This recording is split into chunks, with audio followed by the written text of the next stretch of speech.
Muy buenos días, estoy con los estudiantes de Matemática 2. Hoy es nuestro conversatorio virtual. Acá están los estudiantes presentes.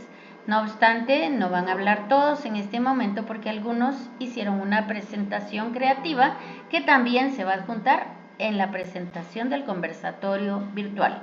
Los dejo con ellos.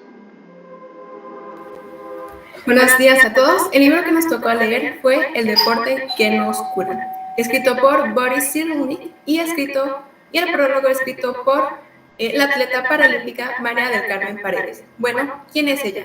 Le diagnosticaron una degeneración macular retiniana a sus 44 años de edad, el cual la dejó prácticamente ciega. La noticia la sumió en una gran depresión, de la cual solo salió cuando empezó a correr. Se preguntó, ¿qué haré ahora? ¿Acaso no serviré para nada? Dejaré un trabajo por el cual me llevó años conseguir. Sin embargo, se encontró con la resiliencia del que habla el autor. En el punto de incertidumbre y miedo, ella logró redirigir sus emociones y encontrar en el deporte una salida, especialmente de carácter mental. Al ser diagnosticada, ella enfrentó una encrucijada. La primera opción era quedarse en su casa lamentando su pérdida. Su vida ya no volvería a ser la misma. La otra era aceptar su nueva realidad, en un proceso llamado resiliencia. Por supuesto, Mari Carmen escogió la segunda opción.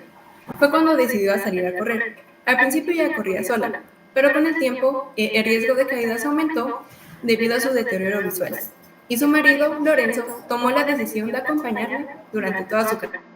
Ella cree que para correr se necesita un objetivo por el cual luchar, un reto para alcanzar, y esto se necesita tiempo a dedicación total. Ella reconsideró su modo de vivir, cómo iba a ser su rutina diaria, qué cambios enfrentaría, cuánto dependería de su familia. En medio de todo esto, comprendió que había otra vida en el deporte. Su participación en el deporte era limitada. De vez en cuando animaba a sus hijos en el básquetbol y en las carreras de su marido. Solo era espectadora. Ahora es una corredora profesional, compitiendo en Río 2016 y en Tokio 2020. Y a sus 61 años logró clasificar para competir en los Juegos Olímpicos de París 2024.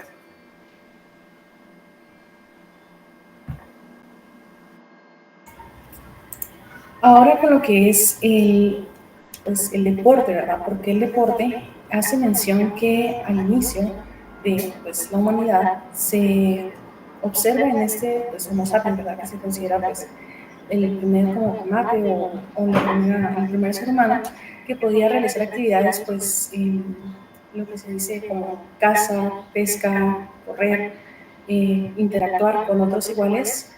Hace mención que este tipo de actividades creaban cierta reacción o cierta emoción al al lograr esto antes que otro de los iguales. Así menciona ahí que al igual que en ese entonces, hoy en día los niños al ganar en algún juego o al competir con otros niños, tienen ese sentimiento de satisfacción o de placer al ser buenos en algo y de ser mejores en ciertas actividades. Organizadores sociales, eso ha surgido desde los inicios, desde los primitivos, ya que ha sido una necesidad que ha tenido el ser humano para evolucionar, ya que de esos inicios hemos surgido. Un ejemplo de ellos son, por ejemplo, los caza y la agricultura, que surgió por la necesidad de alimentación y sobrevivencia. También en estos inicios fue como comenzó en parte la jerarquía, ya que tenían tal vez un mayor puesto los que dependiendo de sus habilidades, por ejemplo, quienes eran mejores en casa, quienes eran buenos para la construcción o fabricación de armas, y quién era el más rápido, quién podía cazar más. Entonces, así ha sido como se ha ido evolucionando, tanto como armas el ser humano y como la jerarquía y el poder. Asimismo se menciona la creación de los Juegos Olímpicos. Hace mención que esta tradición, de los Juegos Olímpicos se genera o inicia gracias a los griegos, ¿verdad? Inicialmente era para admirar la belleza, ¿verdad?, de los que formaban parte de dichos Juegos Y pues todo esto en Grecia, ¿verdad? Se admiraba a los hombres griegos cuando triunfaban sobre otros, pues menos fuertes, menos rápidos, menos inteligentes, y así, pues a su vez, o con la evolución de esta tradición de los juegos, se cambió esto de la naturaleza de los cuerpos a una, pues como competición social. Este juego, pues básicamente denotaba a su vez las capacidades de los hombres, ¿verdad? Como tal de los seres humanos que pues, participaban en ellos, y con la evolución de esto también la diferencia social. Hacía mención ahí que, pues, quiera que no, el practicar estos juegos o el competir contra otros iguales se trae desde, como mencionaba, a los animales, pues practican, aunque no es necesario, el pelear, ¿verdad? Como juego, o también los niños, ¿verdad? Cuando ellos juegan, pues, guerras o policías y ladrones, esto hace mención o esto representa esa como futura guerra o ese futuro conflicto que van a vivir en diferentes ámbitos, pero pues esa misma emoción o esa misma reacción que se genera en ellos en el momento de, pues, en esa etapa de su niñez, al competir con otros, al estar alerta, al desarrollar habilidades como pues, correr o estar alerta, buscar soluciones, esto pues es algo que van a afrontar en su juventud o adultez, pero esto deja de ser un juego, esto se vuelve ya pues en algo que causa en ellos pues cierto nivel de sufrimiento, ¿verdad? Ya que pues deja de ser un juego, deja de ser una práctica y pasa a ser parte de nuestra realidad.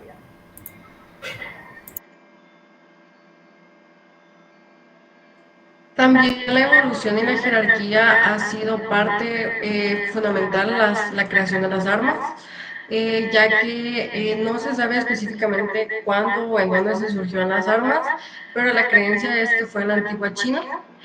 También de esto va vinculado con los Juegos Olímpicos, ya que habla mucho del poder.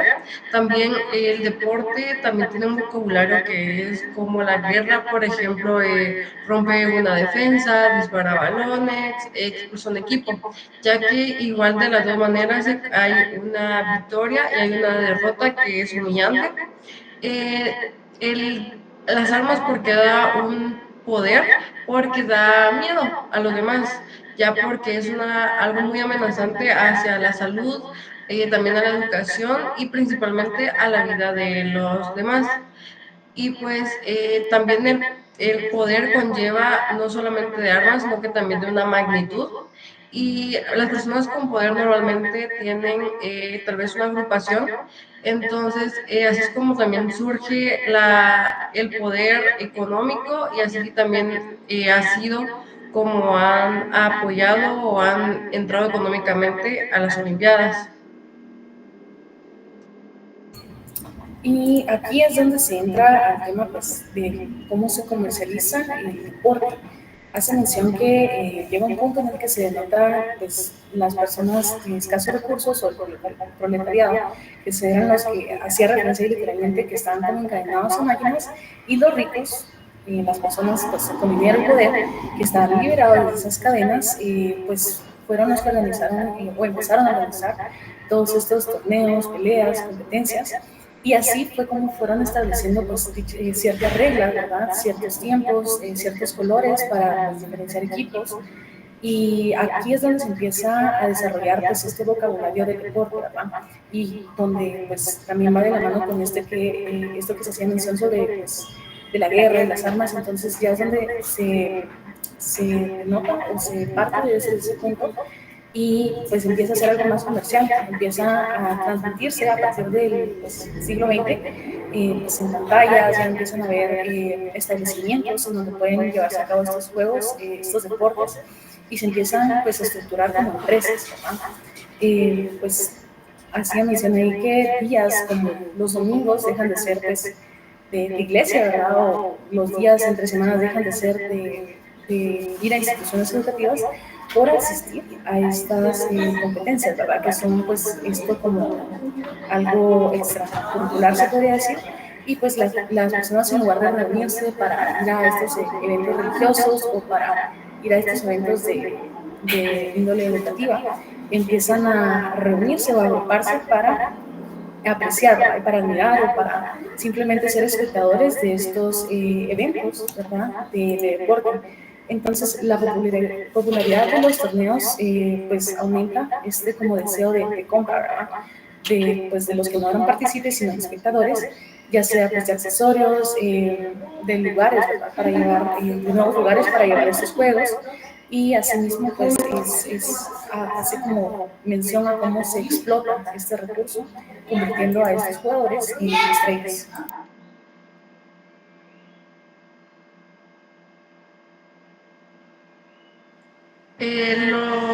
También la jerarquía y también las armas, cómo fue parte de eso, fue por la gente rica, que por ejemplo estos torneos que fueron creados por ellos, también les ayudaban a seguir subiendo de nivel económicamente, ya que eran lugares, los estadios eran lugares ya de celebración, que también aumentaban el turismo. Entonces, a partir del siglo XX fue muy sonado lo que eran los juegos, entonces la gente con poder aprovechaba para buscar a personas que tuvieran tal vez un nivel de atletismo alto, con cualidades extraordinarias, y lo sobreexplotaban, lo que es decir que lo entrenaban, le ayudaban económicamente, y ya después de que tenían un nivel alto, lo que hacían era que básicamente vendían a la persona con clubs o empresas en ciudades que fueran conocidas, que los necesitaran o que quisieran comprarlos para tenerlos como representantes de sus ciudades en los juegos. Y ya después de eso, los jugadores, a pesar de que eran pues vendidos, bueno, eran considerados como personas pagadas económicamente muy bien. Y eso.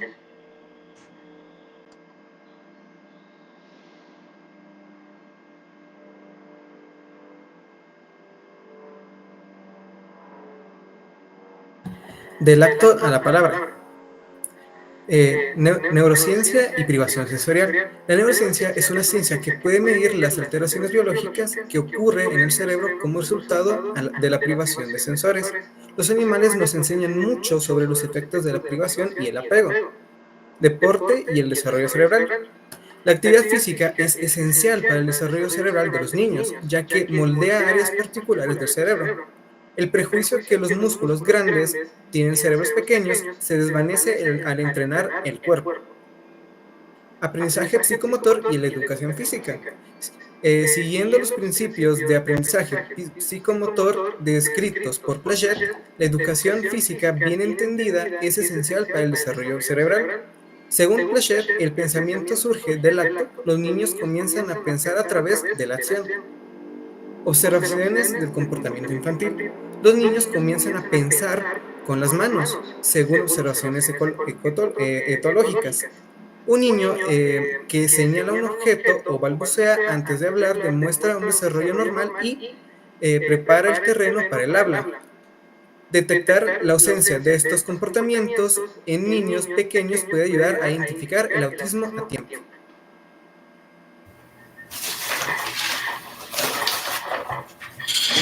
El autismo se puede detectar en anterioridad, se podía detectar de 3 a los 3 años y medio, y en la actualidad pues se puede detectar de bebés de 12 a 18 meses, ya que si un bebé regularmente está balbuceando o señala las cosas con sus deditos o con su boca o hace gestos, él de esa manera se puede decir de que está desarrollándose intelectualmente y hasta con actividad física normal. En cambio, un niño que ya puede tener algún problema de autismo empieza con eso en que no responde a su nombre, no, alguna persona le quiere llamar su atención y todo y no presta atención. Hace actividades físicas como en el girar sobre círculos o aislarse o simplemente no hablar, y puede verse así, retraído. En cambio, un niño normal es aquel que puede señalar, puede jugar, puede estar atento a lo que, por ejemplo, su mamá o sus padres puedan estar con él interactuando y puede reaccionar a eso.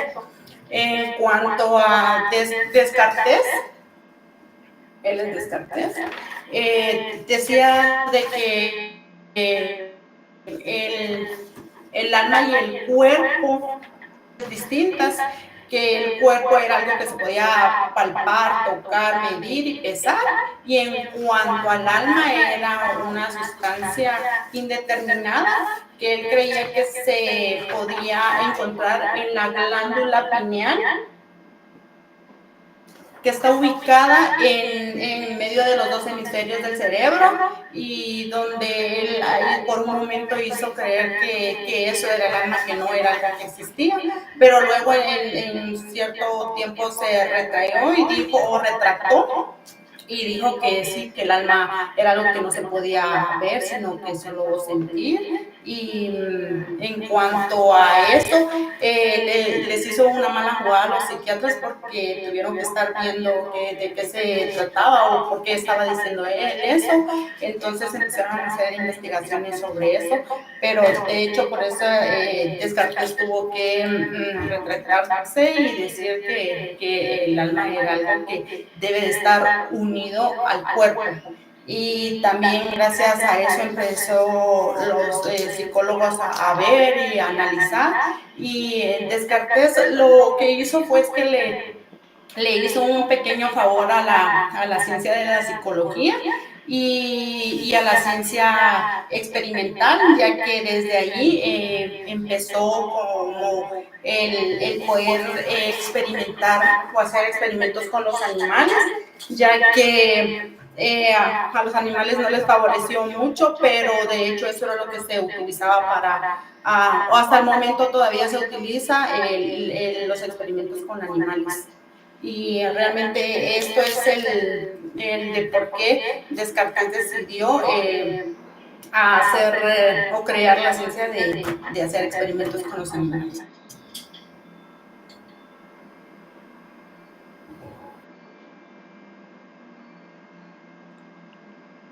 El deportista es más que un solo deportista, es un héroe y un símbolo. Esto se debe a que el deporte a lo largo de la historia ha sido utilizado más allá de sus características principales, como lo son su apariencia competitiva o de entretenimiento, ya que el deporte también ha sido parte de una muestra de poder e ideologías a lo largo de la historia. Su mayor muestra de esto fueron los Juegos Olímpicos de Berlín en 1936, organizados por la Alemania nazi, cual su principal propósito fue mostrar la superioridad de una raza ante los demás y mostrarlo esto hacia el mundo entero. También los héroes deportivos son exaltados por sus logros y su vida y muerte. A menudo los convierte en símbolos ideales, lo que refleja la necesidad humana de encontrar modelos a seguir. También las victorias deportivas pueden servir como actos de venganza simbólica y reparación de comunidades oprimidas, permitiendo a las personas expresar resistencia y dignidad ante las situaciones del mundo, siendo así el deporte también una forma de hablar y expresarse hacia la comunidad internacional.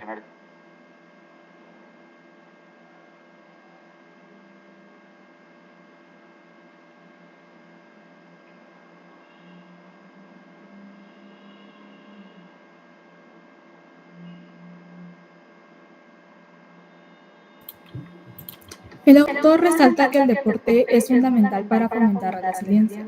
Al practicar el deporte, las personas no solo mejoran su salud física, sino que también aprenden a gestionar el estrés, elevar su autoconfianza y refuerzan su autoestima.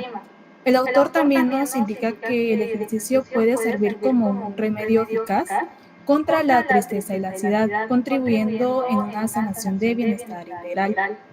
También argumenta que el deporte es una herramienta significativa para la sanación y el crecimiento personal. Este capítulo nos inspira ya que nos permite considerar la posibilidad de incluir el ejercicio en nuestra rutina diaria como una forma de mejorar y evolucionar cada día. También se menciona el tema de las discapacidades, ya que con frecuencia las personas creen que este tipo de gente no tiene la capacidad suficiente para dedicarse al 100% al deporte. Entonces se podría decir que están un poco discriminados en ese aspecto. Sin embargo, hoy en día muchos deportistas que tienen ciertas discapacidades o que les falta alguna extremidad, por ejemplo, han demostrado que la capacidad que tienen e incluso han ganado.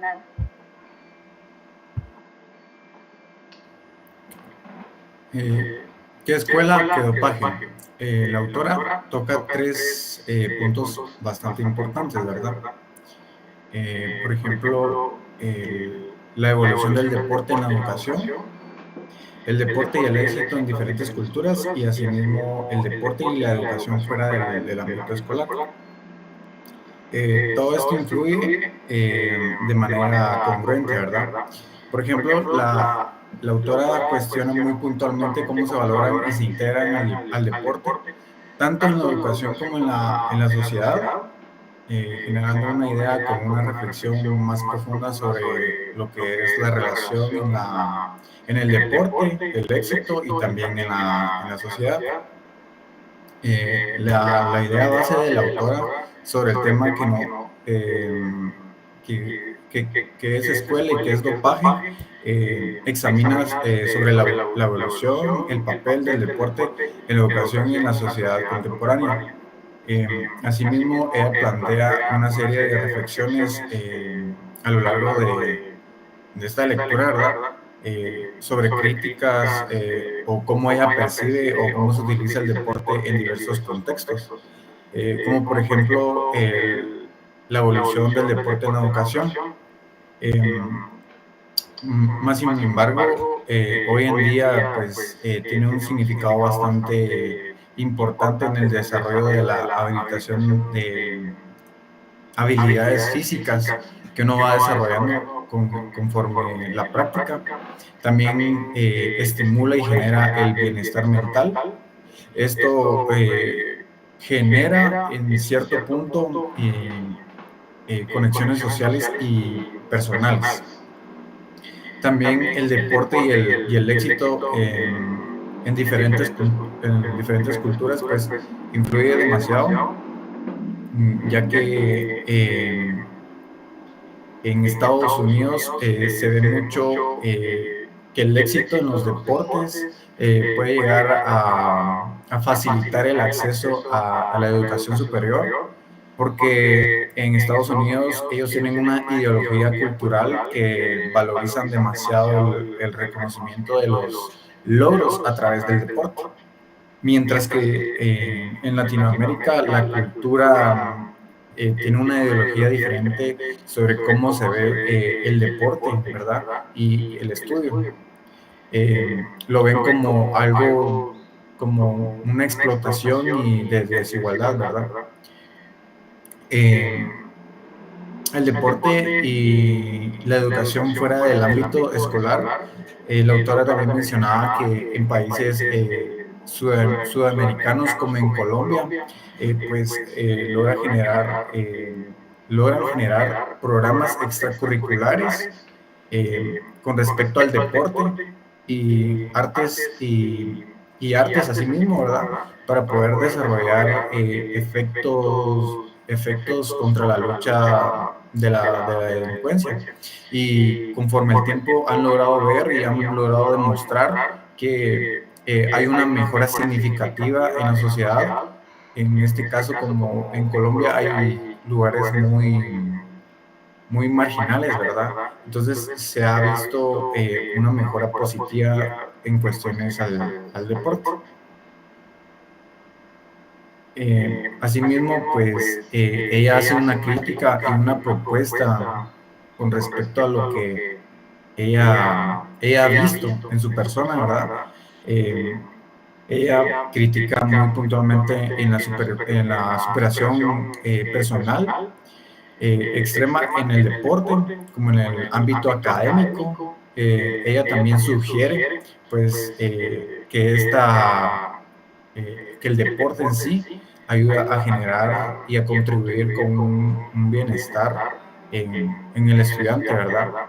Y con respecto a una crítica que ella enfatizaba mucho, ¿verdad? Que decía que en Estados Unidos se lograba ver demasiado que son más apoyadas las personas que intentan entrar a un deporte y que son buenas y que a ellos se les obsequia como una beca estudiantil o una beca deportiva en este caso, ¿verdad? Por los altos rendimientos que genera, ¿verdad? Asimismo, el dopaje es una crítica también que ella desarrollaba sobre el implemento de drogas, por decirlo de alguna manera, sobre el cuerpo, esto para potenciar y generar una habilidad más fuerte sobre el desempeño del deporte. Asimismo, ella también decía que eso se ve reflejado, pero tampoco no es tan bien visto en el deporte, pero no critica en el lado de los estudiantes cuando los estudiantes de medicina y arquitectura se dopaban, ¿verdad? Esto con el fin de ser más eficientes, ¿verdad? Conforme el tiempo y el rendimiento que ellos generaban.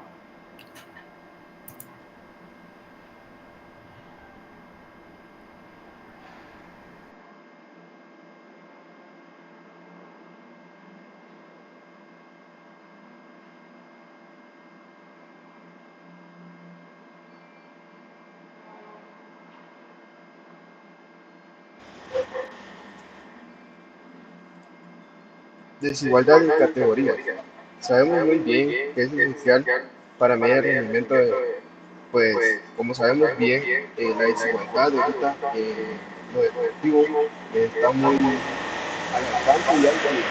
Sabemos que por cualquier cosa podemos tener desigualdades y pues sabemos que ahorita, como en tiempos de antes, como cuando se inició las Olimpiadas, ya no tenemos muy fuertes las desigualdades, ya que si hubiera mucha desigualdad, pues no hubiera personas de sexo femenino en las Olimpiadas y como lo podemos observar este año en las Olimpiadas de París, tenemos muchas competidoras y pues hasta incluso una de ellas se trajo una medalla de oro.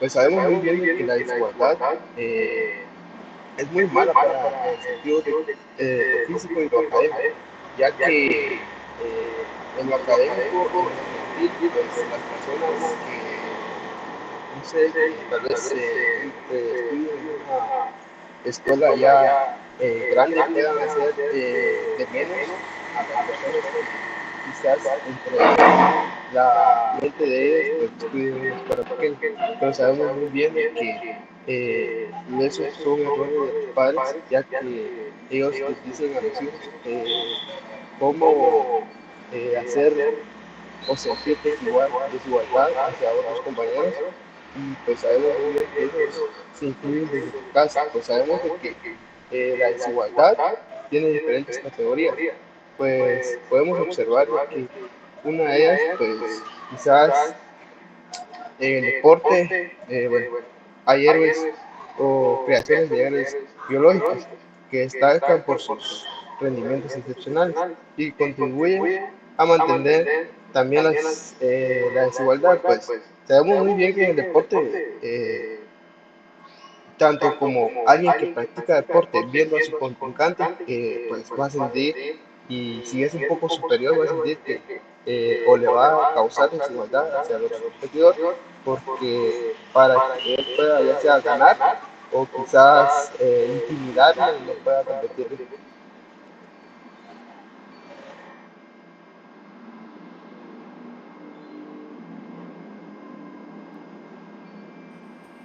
Empatía y moral.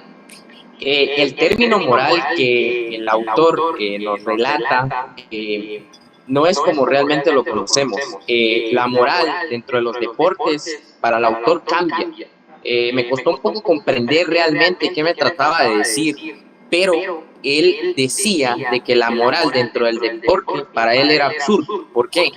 Él comentaba de que la moral, voy a poner de ejemplo los Juegos Olímpicos. La organización de los Juegos Olímpicos es una organización que recibe a todos los deportistas y los, entre comillas, los trata bien, pues les da hospedaje. Desde ese punto se ve la moral que hay, pero no se ve moral cuando está en competencia. Él decía de que la moral es doble cara. ¿Por qué? Porque cuando están en competencia, ya sea un deportista se equivoque en salir antes de la carrera o tirarse un clavado antes, eso se toma como una descalificación dentro de la competencia. Entonces el autor nos relata de que para él eso no es lo correcto dentro del deporte, no es lo que se tiene que vivir dentro del deporte. Una equivocación no puede venir y sancionarse sacando a un deportista dentro de la competencia.